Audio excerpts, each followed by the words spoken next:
KVUE News at 10 begins with breaking news out of South Austin tonight. An Austin police officer was shot in Southwest Austin just after 7 p.m. tonight. One person is in custody.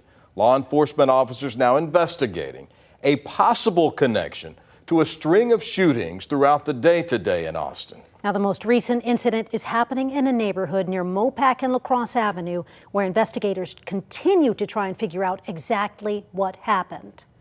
Let's start with senior reporter Tony Plahetsky. He joins us in the studio tonight with the latest on this unfolding situation. And Tony, it's been quite a day. Rapidly developing, and at this hour, Brian and Quita, authorities are still trying to piece everything together, but I want to walk you through the timeline as this day unfolded. This started around 11 a.m. this morning at Northeast Early College High School. That is in Northeast Austin, and authorities say that an Austin Independent School Resource Officer was essentially ambushed in his vehicle. He was taken to the hospital. We are told that his injuries are not life-threatening.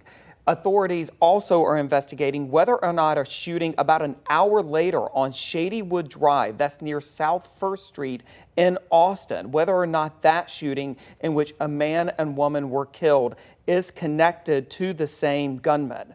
Authorities have been searching the city throughout the day for that gunman, and shortly after 7 o'clock earlier this evening, they received a call about a possible burglary in progress in South Austin off La Crosse Avenue near Mopac on Austral Loop. According to the information that we have received so far, Austin police responded to that scene, and when they arrived at that scene, an Austin police officer took fire and was shot and injured. We are told that the suspect then led authorities on a high-speed chase through South Austin, ending at FM 1826 and South Mopac, and that is where we are told the suspect was taken into custody. We are still trying to determine at this hour whether or not there are fatalities associated with these shootings. That is something that is still being investigated at this hour, but again, a very dangerous day in our city with multiple people shot,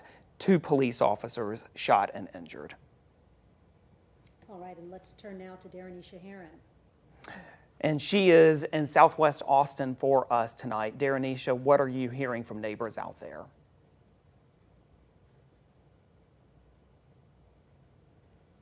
Police say that Austin police officer was shot. It's right in front of the University of St. Augustine. I want to show you guys the scene. Austin police have been allowing neighbors to go back into the neighborhood, but they have been escorting them one by one, as well as checking their IDs to make sure no one who is not supposed to be in this neighborhood is not entering the neighborhood.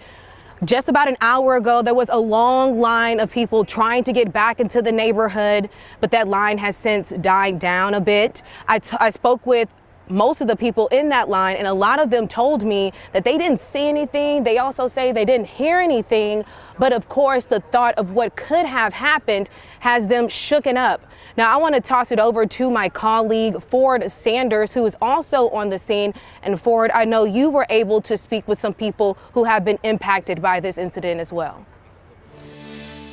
Absolutely, Darenisha. Yeah, this actually was pushed down, this scene over on La Crosse Avenue by Kiker Elementary. Earlier, we heard from a woman named Tiffany there. She told me she was headed to go get her son, who was at a play date on Austral Loop. Well, I just heard back from Tiffany. She says her 6-year-old has been pretty shaken up by everything that's happened today, and they were just let out. It's taken a while for police to go one by one, checking IDs, like you mentioned, to get people out and safe. They're making sure people are going to the right homes, making sure people are safe. Like I said, she says her 6-year-old right now pretty shaken up, but that she didn't know much that was going on and just wanted to get to her son. Now, what we are waiting for is Austin police say there will be a media briefing here soon. Like I said, we're here at the scene waiting for that to happen. That's when we'll get some more information about everything that's unfolded here today. I'm gonna toss it back to y'all.